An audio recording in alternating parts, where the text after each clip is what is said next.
I'm with Rayyan Hassan, who looks at the activities of Asian Development Bank in Manila, in Philippines. Asian Development Bank is, of course, a large multilateral donor bank based in Manila, with primary focus on Asia, but its members include European nations as well as the United States as contributors to the share capital. There has been a lot of talk about the Asian Infrastructure Bank, the new infrastructure bank that China has been promoting, which most major countries are part of, except the US and I understand Japan, if I'm not mistaken. And I just wanted to talk to you, Ryan, about what does all this mean. So, can you tell me a little bit about what is the exact status of the new bank that is being proposed? Well, as because this is a very new initiative in development financing, and I think it's coming in the heels of the recently formed BRICS Bank. Right. The Asian Infrastructure Investment Bank is kind of like the Chinese-led alternative to the Bretton Woods institutions of the World Bank and the ADB and the WTO as we know it. And it's, I think, quite explicitly stated in their name, Asian Infrastructure Investment Bank. So their focus is large-scale infrastructure. And only in Asia, or would it also include Asian companies that invest in Africa, for example? I think the Asian Infrastructure Investment Bank, the board composition at this moment, includes 22 non-Asian countries, which includes Europe, South Africa, Finland, Portugal, even Luxembourg, along with the Middle East, the entire BRICS. You have Uzbekistan, Kazakhstan, etc. So I think the entire scope is probably the planet in terms of infrastructure. Okay, so it's genuinely an alternative to the World Bank in a way. Definitely, most definitely, both Right. in scale as well as in reach. So- What the original intention was from the Chinese perspective and us monitoring the Asian Development Bank is there was a real push for regional economic integration. So in the past decade, whenever a borrowing country in Asia would probably not take ADB public funds to build a road, for example, because of ADB standards, Right. the second option would be taking it from a private Chinese bank. Because the Chinese would build it faster and quicker at lower safeguard standards. Now, if that is the general trend, we can really see that China's interest was to rebuild this new Silk Route.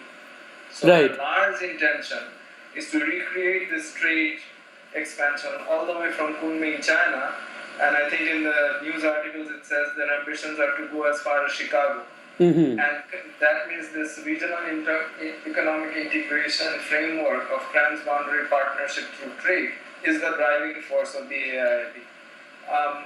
And it's interesting to watch because now you have the ADB doing these assessments on regional economic integration in the Greater Mekong sub-region. You have them doing it in CAREC 1 in Central Asia. But I don't think the ADB portfolio was strong enough to get these projects on the ground. But here the AIIB has the lending portfolio to make these projects a manifested reality. And that's what we are concerned about. Is this something that communities across the continent of Asia and Central Asia would want? So that's the big question from civil society. Yeah, because the governments will definitely. Yeah, sorry, go on, sorry. Well, in terms of the state of play of the AIIB, what we know so far is on 24th October 2014, a memorandum of understanding has been signed by around 22 preliminary member countries. That was the first thing that happened in China. And this included Nepal, Bangladesh, along with Thailand, many of the Mekong countries. And later on, once this MOU got signed, it became attractive to other nation states within the G20 as well. Right now, where we stand is as of 30 to 31st March, there was a meeting by the chief negotiators of the Asian Infrastructure Investment Bank in Kazakhstan, Almaty. Right. And their main discussion is on the articles of agreement of the bank itself. Basically, its operational strategies, what will be the board and management relationship and the management structure. So we're looking at that very sensitive place where the bank is creating itself right as we speak.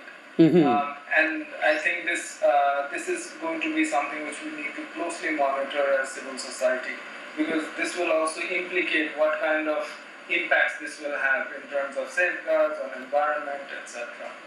And I was just coming to that what does it mean for the IFC safeguards on one hand, World Bank principles on resettlement, Bank principles on corruption, and ADB's own evolving codes of conduct for borrowers? I mean, all of those were, I mean, I'm not suggesting that they were the gold standard, but the civil society had invested hugely to make them work, and they have reached a particular stage. And listening to what you're saying, I mean, I'm just curious what it would mean. Would they all be grandfathered in, or would they be a fresh set of standards, or there would be no standards? Well, it's a two-pronged scenario. Right. Because if we look at the World Bank trajectory of its safeguards and standards, it was all pretty okay till sometime in July 2014. They came up with a draft framework of their ongoing safeguards review, and that draft was heavily criticized by global civil society. Right. It took away provisions of indigenous peoples. It made environmental impact assessments voluntary by foreign governments. Critical habitats, which were once no-go zones for World Bank, now became open for investment. So that sort of probably it set up the signal that, oh my God, the standards are actually lowering to affect investment. And could this be a knee-jerk reaction of these rising Chinese banks, be it the BRICS and the AIIB? So that started happening last year. Where we are and IFC, as you mentioned, IFC is really looking at private sector operations and funding that. Right. And in my understanding, even though we monitor the Asian Development Bank, from what we have gathered about the IFC gives the onus on the private sector to report back on safeguards. Correct. That means you don't have a person from IFC doing due diligence monitoring of safeguards criteria and outputs. It all depends on the private sector operator. Right. So, and their track record is really, really horrendous. If you look at cases in Honduras on plantation and other issues which are being raised in IFC's compliance mechanism. So, and where we stood with the ADB was very interesting. The ADB's safeguard standards have been established in a long time ago, but their last review was in 2009. So we are following the policy of 2010 onwards. And in this policy, it's basically focusing on involuntary resettlement, on indigenous peoples, and of course the environment. And within these three sectors, they add on to gender, they look at labor, etc. Saying that on paper, the ADB policy still will allow you 120 days of public comments during the environmental impact assessment stage of any project. Right. So those are victories which have been won by civil society. I remember NGO Forum on ADB did a very active campaign on the safeguards policy to get to where we are now. But saying that, I don't want to champion the ADB on this. ADB's delivery of the safeguards is still in question. Right. There have been a heavy reliance on safeguards being done by consultants who are not aware of the local situation of the project site. They have no institutional memory, so they come and do consultations, right. And the reporting back to headquarters is doubtful. And also, Rayyan, as you know, whenever you do consultation in these kinds of contexts, what you need primarily is respect for civil and political rights, because if people are too afraid to talk, they will get a wrong picture.